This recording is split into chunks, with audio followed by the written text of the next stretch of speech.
আজকে আমি শিখাবো কিভাবে একটি ছাপড়ি ব্লগকে ফরিওতে নেবেন এবং হাজার হাজার লাইক কমেন্টস নেবেন। আগেই বলে রাখি, এটি আমি ফেসবুকের কিছু কন্টেন্ট ক্রিয়েটর থেকে শিখছি।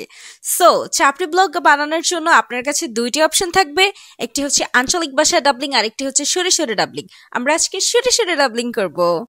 হ্যালো গাইস, আজকে আমরা গিয়েছিলাম একটি রেস্টুরেন্টটি কক্সবাজারের শ্রীগাল হোটেলের নিচতলায় ছিল, তাই আমাদের কোনো গাড়ি ভাড়া লাগেনি। আমরা এই খাবারগুলো আগেও খেয়েছিলাম, তাই আবার আজকে খেতে আসছি। আমি ইংলিশ পড়তে পারি না, তাই খাবারগুলোর নাম জানি না। এই রেস্টুরেন্টের খাবারগুলো অনেক মজা। আপনারা যদি এই রেস্টুরেন্টে আসেন তাহলে এই খাবারগুলো অবশ্যই খাবেন। এই খাবারগুলো খেলে আপনার ব্রেনে ছাপড়িগিরির উৎপত্তি হবে। এই রেস্টুরেন্টে আসলে আপনি অনেক আনকমন মানুষ দেখতে পারবেন।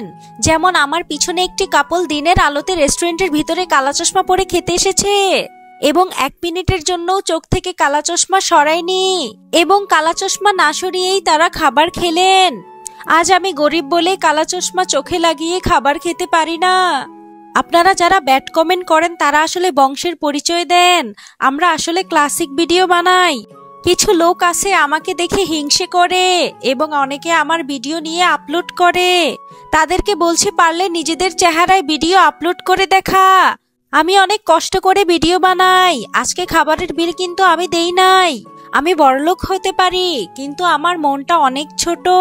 আমার পকেট থেকে টাকা বের হয় না। ছোটবেলা থেকে আমার ফ্যামিলি আমাকে শিখিয়েছে কিভাবে খাবারের বিল দিতে হয়, কিন্তু আমি উল্টো হয়ে গেছি। আমার প্যান্টের পকেট থেকে খাবারের বিল বের হয় না।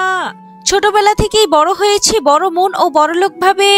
আপনারা তো মনে করবেন আমি ছোট লোক, তাই আপনাদেরকে আমি শুনিয়ে দিলাম আমারও টাকা আছে, আমি বড় লোক। নেক্সট পার্ট দেখতে চাইলে কমেন্ট করেন।